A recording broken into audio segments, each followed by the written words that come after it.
Hello, everyone. It's Anita Heidema with AhHa Moments to Success podcast. Thank you so much for joining us today. As I've mentioned before, the podcast has changed a bit. We're doing an Ask Anita first, and then we do our interview with our special speaker. And we're also having it available under podcasts. So go to iTunes or whatever podcast site you go to, or go over to YouTube if you want to see the visual side of things, where you get to see the both of us, whatever that is that rocks your boat and is most important for you. But anyway, today's Ask Anita quote is, what is your favorite morning routine? This is from Kathy.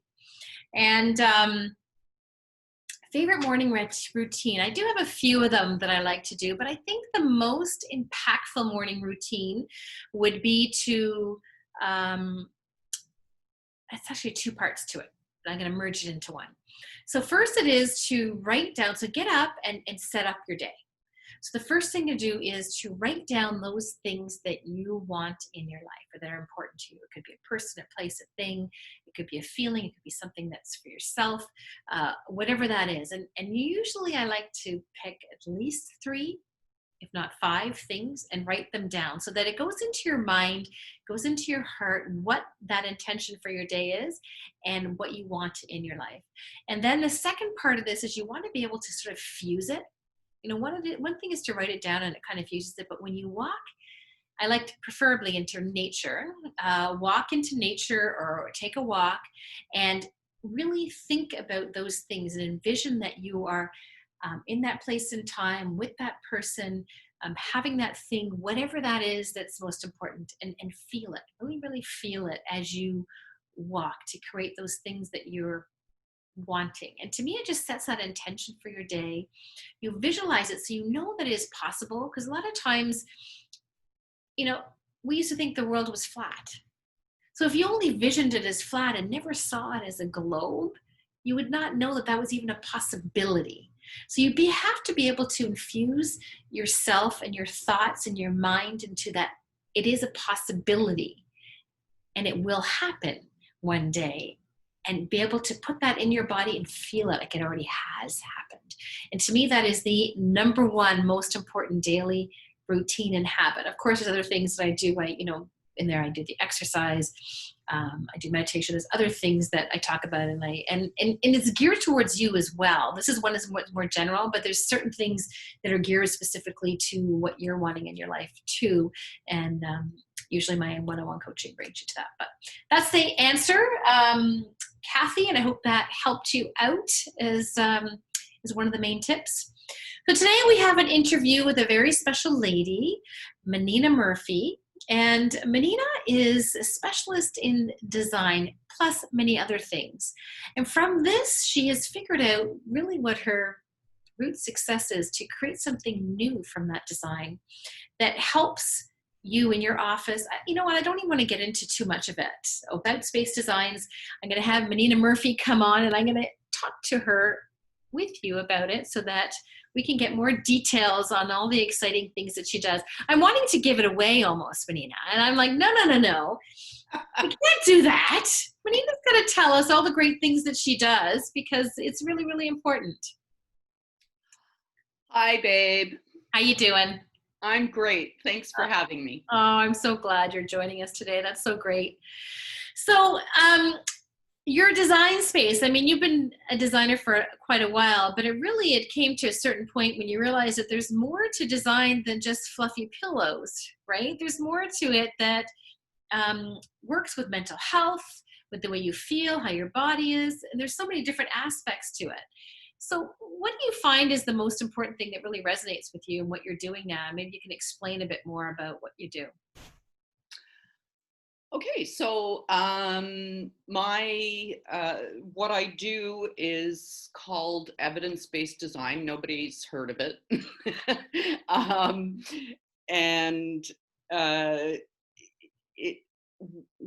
It was an aha moment, and I'm going to credit my super awesome business coach with getting me to that moment. You're going there, aren't you? You're going there. I'm totally going there. No, true story. Because without you, I, I, before that, I wasn't able to really define what was it that that I've been searching for, right? But like my purpose, and it was such a great feeling to have that ah The aha moment. the aha moment, right? And so when I discovered that this was actually a thing, and evidence-based design, wow. And so I studied that for a year or so, and I've been in the business for 20 years now. But for me, it always felt like there was something more that I wasn't able to really figure out. And so evidence-based design, in its simplest terms, is the how our built environments impact our mood and behavior, which they do. And intuitively, we all know that, right? We go to a spa, and the spa, everything around you is zen, and Calming. Yeah. right, it's calming, it's relaxing, it's like you're like, oh, I should do this every day. And You're making me want to go. right. And on the flip side of that is, if you can imagine a police interrogation room, right? And when you see that on television, it's like this like very barren room, bare walls, a lot Intimidating. of Intimidating. it. So the placement of the very little furniture that's in there, the the materials, the like all of it, right, is intended to make you feel a certain way, right? And it's very active. And so that really is behavioral science, psychology, all of that. And after many, many decades of research, there's now like a ton of evidence and case studies and so forth. And that all came out of the healthcare sector. But there really isn't a lot of it being applied or even known about, right? So part of my mission is to create that awareness of how the intentional design of a space can support your mental health. Mm-hmm. And so that's what I'm doing. And I love it that you came to that aha moment because you've got a background in design. Mm-hmm. And you've got a background in knowing about mental health. So yes, being able to help support and be able to create what your core is and what we call your root success, as you know, I've drilled it in enough time. But knowing that, right, it's so important. And the way you've merged them together, and then to be able to have something that is out there. It's just not as known yet, and how important it is. But it's in the mental health arena and the clinical, but it also is now in homes, right? And now homes have become offices, and offices as well, and is around the productivity, it's around your mental health. It's not just a color on a wall. There's so much more to it. I love the lighting. I loved your article on the lighting and how lighting is important. So I want to make sure we cover that as well, because there's certain things that you can do, especially people working from home nowadays. How do you create that space of calm? People are over each other right now in homes because there's no place to be able to go to. I know people that are in small apartments and they have no place to be able to work, and they're on top of each other. How do you create that little space and have that mental health. And that's such an important thing that you do. It's super important, and certainly I practice it, obviously within my own home. But we all need to recharge our emotional batteries, right? And that's in in technical terms, that's called restorative. And so because you're depleted and you need to restore, Mm-hmm. right? And so, for so many people that are now at home, and like that's turned everything upside down, right? So now your space has to serve a lot of new functions, right? So function is, um, first and foremost, because if your space does not function the way you need it to, that becomes like a huge irritant, Mm-hmm. right? And almost an environmental stressor. And so there's a lot that you can do, and it's, it doesn't mean you need to spend a ton of money or anything like that, but there's very simple things that you can do. And so that kind of brings me to my 3 tips, and in this order. So the first thing that you address is your lighting. And so that the type of lighting, the amount of lighting, all of that is super important, because lighting changes everything. If you just went around right now and changed all the light bulbs in your house, your wall color would look completely different, right? And it's like when I get in my car, I take out my tweezers because now I can see the chin hairs. It's like, holy crap, how did I not see that 3-inch chin hair? But that's lighting. And so in terms of lighting, that like if I could say, the most important thing is get as much natural light as you can. So if you can position your desk in front of a window or in a space where there's a lot of natural light, that's super important. The type of lighting that you have, and this kind of goes to my blog post.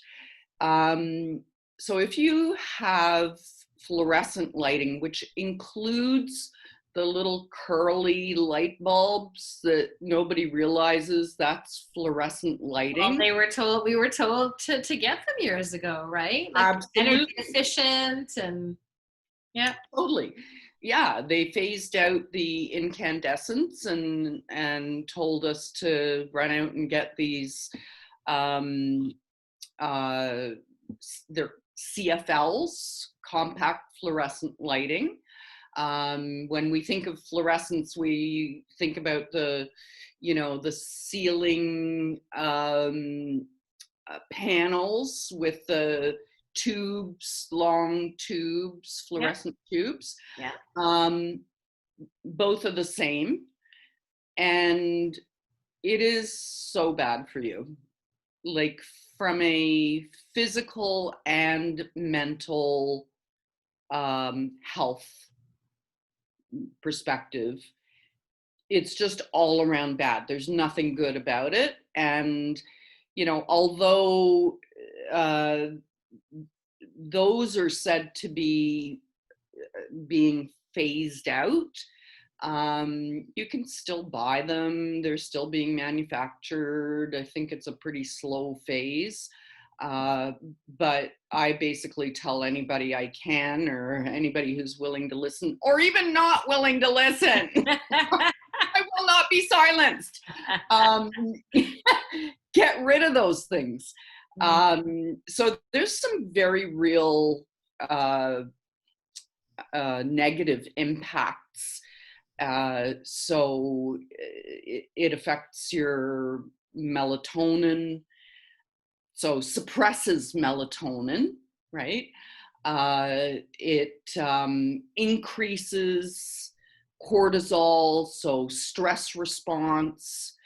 It like the list goes on. It's, But it affects your rhythm too, right? so your circadian rhythm, Yeah. which basically that's what kind of regulates hormones, right? And so it disrupts all of that. That's not good.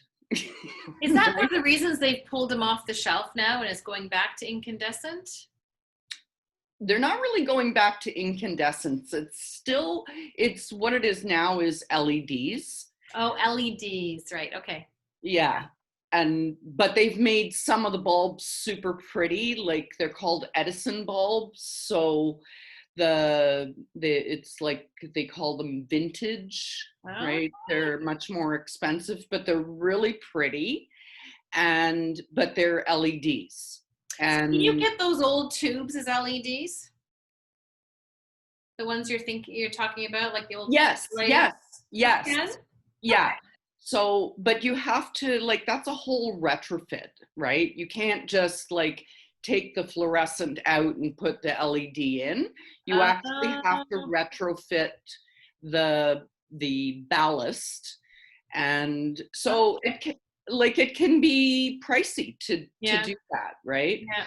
But I would say, and listen, I'm the first one that loves a deal, and I'm all about save and splurge, but not when it's affecting your health. No, and lighting is considered, I don't want to call it a splurge because it's an investment, right? But it's worth every single penny that you can put into it, depending on your budget. Yeah. Now with the other light bulbs, it's just a standard light bulb that you can buy and switch them all out. For sure. Yeah. And I basically, if I'm visiting your house and I see those things, I'm going to go unscrew them. And you're not invited over. until I get to the rest of them. Okay. But and like if you have a package of those, read the back of the box for disposal. It'll absolutely scare the crap out of you. You're basically being told to put on a hazmat suit if you, God forbid, break one of these things. Like, everybody has to evacuate and like, wow. So, and I'm not even kidding, actually. Like the warning is actually. How do you get rid of it then? It's a hazardous waste. So you have to take it to hazardous waste. Yeah. Okay. Yeah. Wow. And that's so scary that we have them in our homes and we're using them as lighting. It affects our rhythm, all the hormones in our body. I mean, even as a female, as the day goes on, as life goes on, your melatonin starts to drop throughout the day. And then to add these lights to it, and now we're working more from home, it's so important to have that proper lighting, right? Right. So that's tip number one. Like, address your lighting. And if you don't know what to do, talk to somebody who does know. Yeah. Well, you're the perfect example of lighting and what to do. And I know one thing that I've heard you talk about before is having a 3-tier type lighting, right? Yeah. So I know for myself, like I get frustrated that, like, my room, I have no idea if I've got clothes that are matching or not because the lighting is so poor. And It's like, okay, I could walk. You got the chin hair. I got the mismatching going on, right? I never know. And to me, I would love to have what you talk about, this 3-tier lighting. And it also affects your mental health, because if you're not organized when you go out and you can't see, it's so frustrating. It causes more stressors, right? Exactly. And so that's what I mean. Like, it's a constant irritant, right? So that means your space is not serving you, Mm-hmm. right? And so when I talk about layered lighting, and you'll hear, you'll see this in, on HGTV and like the great magazines, and it's a basic, right? And so when I say layered lighting, so you have your general lighting, which is basically like all your ceiling lights, right? So your general lighting. So in the And kitchen, you would have just the main light that's over top. yeah, so like your overhead lighting, right? Yeah. Which gives you your general.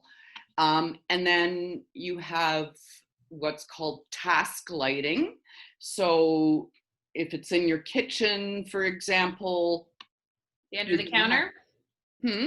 under the counter lighting.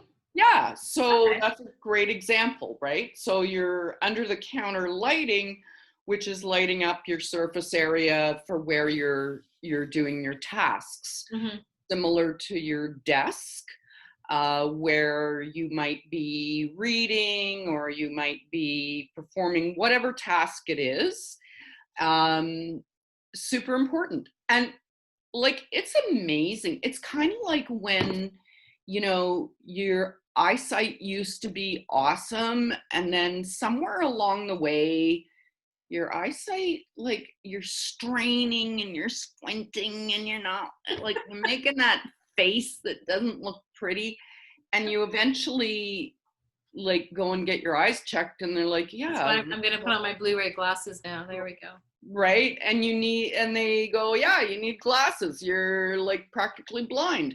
And so, again, lighting, when you apply lighting, all of a sudden it's like, oh, like, this is way better now, right? and Yeah. and then there's what's called um Accent lighting, no? thank you, I just was like, You taught me well. accent lighting, yes. And so, the accent lighting is when you go into your family room at night and you put on your table lamps, let's say, and you turn off the overhead lighting. You want something softer. You Like want a mood lighting almost, right? exactly, Mm-hmm. right? Or maybe you're using it to enhance like super expensive artwork that you have, like original art that like is spectacular, or it's a piece that you absolutely love and you want to shine a light on it, Yeah. right? So that's called accent lighting, and you really need all three. Mm-hmm. And I would say, like, there's a huge percentage of clients that don't have all of those layers. Mm-hmm. And it's also for the visual and how it looks, but how it makes you feel, Yep. right? By having the right lighting Yep. and being able to find things, right? That's there's so many important things to it. But I love that article that you wrote, because it's so true. If it's going to affect the rhythm in our body, Yeah. after seeing that, I ended up buying one of those natural lights, therapy lights. Okay. And I will put that on for maybe 20 minutes throughout the day or whatever. And I find that's really helped. I don't know if it's in my mind or if it's really working or what, but what are your thoughts on that? Oh, I'm sure it's working. I Mm-hmm. mean, if you're feeling like, oh, okay, I think I feel better, or I think right, you are. Trust your listen to your body, listen to your brain. So light therapy has been around for a long time. There are, so those types of lamps are now widely available at a retail level for, consumer Mm-hmm. use. You do have to do your homework because they're not all created equal. And with lighting in general, regardless of the type of lighting, you get what you pay for. Mm-hmm. And so make sure that, you kind of know what your expectation is from a product. And if you're okay with a sort of short term, okay, this is going to last me for X amount of time, and then I'm going to have to like reinvest or whatever, you know what I mean? Like so you have to do a little bit of homework. The recommendations are that you use them in the morning, for up to 30 minutes. But again, that's very individual, right? That might not, maybe you're already charged up for the day and you don't need that extra boost, right? Maybe for you it's like after lunch when you're like starting to wilt a little bit and you're like and so I think, there's always recommendations, right? But it's individual.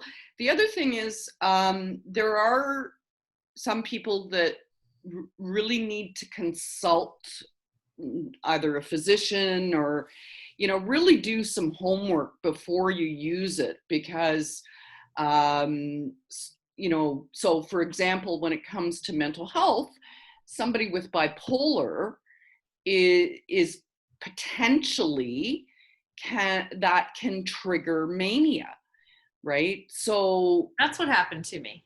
right. Like, like, so if all of a sudden that's good to know though that it can, and it's important to, if you do have other symptoms, you speak to your doctor first. Yeah. Right. There's people with Very good advice. sensitivities, eye disease, like sensitivity to light, maybe because of a medication that they're on. So, it's all, you have to do your homework before you purchase something like that. You can't just like go, oh yeah, well, I have seasonal affective disorder. Mm-hmm, mm-hmm. But it is effective. It works, right? Well, for me, I find that as the days get shorter, I find it difficult. Yeah. I love being outside, and also there's not as much sunshine Right. where we live, right? Right. Every year, we've always been able to travel down south to be able to get some sunlight, and now it's much more difficult. So, in speaking to my doctor, it was something that was important. Now, for me, I had melanoma. So Mm-hmm. it is actually probably even a little bit better than the natural sun because it doesn't have the UV that normal sun would have, even though I do feel I need some of that, but I do watch myself. So for me, it's been great. I like it myself personally for later in the day because the morning when I get up, I'm energized. I do my morning routine. I walk in nature. And as the day progresses, I start to get the right. Yeah. So I find it's really good for me to sort of, even though even halfway through the day, I do try to get out for a walk, but the sunshine's not there. It's not there anymore. The days are shorter. So I find for me personally, it has helped. So definitely for the therapy lamp, it's important to see somebody, but for anybody, it's important to go with and change their lighting for their health, right? And one other thing I wanted to mention, which I just learned recently, is that the light therapy lamps do not produce vitamin D. Okay. So, which like you would think, Yeah. but no, it does not. So you still need to, Supplement your vitamin D somewhere. yeah, Which a lot of people during the time of COVID have been doing, right? yeah. So what they're saying is one of the things that helps against COVID, right? So Right. yeah, well, that's good to know. That's Yeah. good to know. So what's your tip number 3? Well, I didn't even tell you my number 2 yet. I thought number 2 was lighting. Number 1 is lighting. Okay. First. I'm totally off track here. First. Number 2 is bringing nature in. Okay. And so, with urbanization and more time inside and all those kind of things that we experience now, there's less of a connection to nature for many people, right? And so that's all about what's called biophilic design. And so biophilia is the innate human need to connect with nature or natural systems or living things. So And that's my need to get out into nature for my walks? Okay. that's absolutely what it is. And it is so good for you. And so even if you're not able to do that walk through the woods, through the, and experience it that way, there's a lot of ways that you can bring that into your environment. And so, and it doesn't have to be like living plants, because there's a lot of plant killers out there. And that'll be for another show, how to keep your plants alive, because real plants is a good thing to have. It's a great thing to have. Yeah. But and I can appreciate as a mom, like sometimes it's like, okay, I'm keeping my children alive. I don't need another thing to keep alive, right? Like I'm already overwhelmed. Please don't give me another thing. But there's a lot. I'm going to just turn on my overhead light because I want to show you something. Okay. And this is super easy to do, and it's a great example. So, as I said, there's a lot of ways to apply biophilic design or bringing nature in. So so it's through natural materials, so wood and greenery and water. Maybe you have a little water feature, like a little fountain tabletop thing, or if you're rich, you can like have a whole wall. But so one thing that is super awesome, I'm going to show it to you, and it's preserved moss. Oh, this is interesting. Right? And so it's called reindeer moss, but and I'm going to show it to you. Can you see? Is it live? It actually isn't. It's preserved, right? Okay. This is like baby soft. Okay. Like when you look, looks like it's your baby. Look at the way you're stroking it there.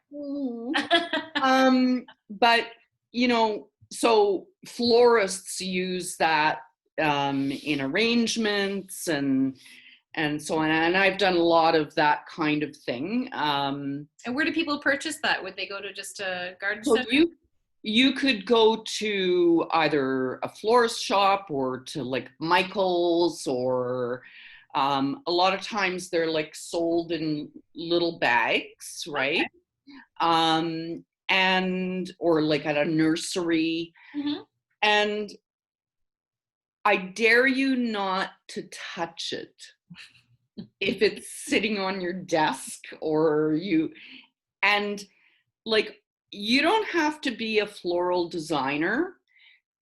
You stick this in a little glass dish that you buy at the dollar store and put a bunch of little rocks, like little river rock on it, or, something like that. You instantly have like a anxiety reducing, A zen home. a total zen thing, Yeah. right? Super easy and no maintenance required, doesn't lose its color. It'll last you for years. And Oh, nice tip. that is my tip of the day. Tip number 2 of the day. Tip number 2 of the day. With the special little surprise or bonus inside. That was a little bonus. Yeah. Oh, I love that. That's a great idea. I always think of, I want to have more natural, real plants. I want to learn how to care for them better. I want to, I'd love to have one of those living walls. I know we've talked about that before, and in Holland, my aunt worked for this school, and they had this massive living wall in a high school. It was really quite spectacular the first time I saw it. Mm-hmm. I looked at it with herbs, but the only thing is, how do you water it? I guess I'd have to do some digging into that, because if you've got, you see my front hallway, it's got the two tiers to it, right? You'd have to have some kind of a watering system and whatever. But I mean, if you're buying something like that from a company that does green walls, like they'll give you and there's options, right? Like you can do a green wall with the moss that I just showed you. Yeah, that's true too. Right? Yeah. No maintenance. Yeah. And but you still get that lush and right. And so when you talk about that school, that is brilliant. And every school should have, in a classroom, right? Because so when you're applying biophilic design principles, those that like the benefits are like significant, right? So improved cognition, learning, productivity, sense of well-being, lowered blood pressure, increase in serotonin, that's our like happy hormone. I could go on. The list goes on, yeah. Yeah, so super important. That's great. And by the way, if you equally can use art. So images of, sometimes outdoors, or even like sometimes you'll see like really spectacular photography of like macro, like where you've got like a real super close up of, a leaf with little raindrops on it and stuff. Same thing, same effect. Yeah. Wow, that's incredible. I always thought that it was all about the color of a wall, but there's so much more to design that's important for your mental health and your productivity and all the rest of it. So tip number 1, lighting. Tip number 2 is to bring nature in. Tip number 3 is color. Okay. Color. So, people have a lot of difficulty and angst over paint color, and I totally understand. And what I would say is, at the end of the day, color is a very subjective thing, right? And there's no science really that has said, well, this is definitively the best type of color, or, no. At the end of the day, it still is subjective. And so my advice to clients is always forget trends and tell me what colors really make you feel good. What do you love, right? it has to be a love, love, love. Now, if you love blue, which is a calming color, right? But there are like 1,000 different blues, right? And that can go horribly wrong. Um, but so, what I would say is, if you're unsure, before you like start painting your whole house or rooms or whatever, go for a consultation. Like, get somebody who really knows, and because that's the best money you will spend. It will save you a lot of money if you try and do it yourself and you kind of don't know exactly, and there's a lot of pitfalls, and you can spend the time and energy and money to paint a room or have it painted, and then like afterwards you sit back and there's like a super big lunch bag letdown, and you have like, you hate it, right? Yeah. But ignore the trends and go with what makes you feel good, Yeah. right? Yeah. Because all the trendy colors, you can bring that in with accessories and inexpensive ways. When you're painting walls, like that's a little bit more of an investment, right? Yeah. Yeah. I guess you'd get what the expertise is so important, and it's good to have somebody to come in too, because they'll be able to see what the lighting is like, how much outside light you get, how it's going to look. I know so many people that have picked a color and it looks so great in the paint store, and then they put on their walls and it's totally different, right? So it's really important to understand that. You're As so well. right. Mm-hmm. Like, never pick color in a paint store, ever. Huge mistake. Never pick the color or pick the color based on my girlfriend's place. She just has this gorgeous color. I'm so in love with it. And then you run out and get that exact same color, which looks completely different. Why? Because of lighting. Mm-hmm. Right? It all goes back to the lighting. Yeah. And don't ask your painter to pick your paint color. He knows how to paint. He does not know how to pick colors. Unless he's got an expertise in that, or she's got an expertise. Well, yes, but for the most part, no. Right. And so, those are really, and the other thing I would strongly recommend is get a sample pot.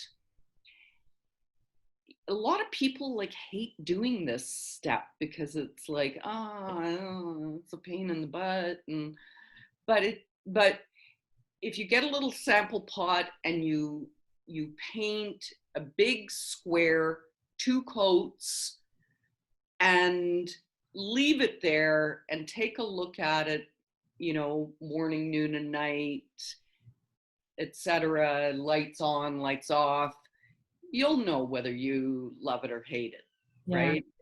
And so that, if you don't want to go with a consultation, narrow down your choices to 3 faves and do all three, right? Mm-hmm. It's a small investment, but it'll save you a lot of angst and money. Mm-hmm. That's great. That's great. So lighting, bring nature in, and color. Those are the 3 tips. And it's so important nowadays because so many people are working from home, and to have that right space for your mental health, for the feeling of calm, for the productivity, whatever that is so, so important. So I really appreciate you being on today. We got to have, there's so much more to talk about, really. I know. So we have to do another interview.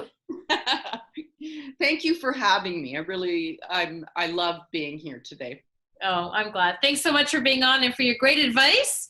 And people come on, go over to About Space Designs to see Manina and see all that she does, and contact her if you need. Thank you. Thanks. Bye.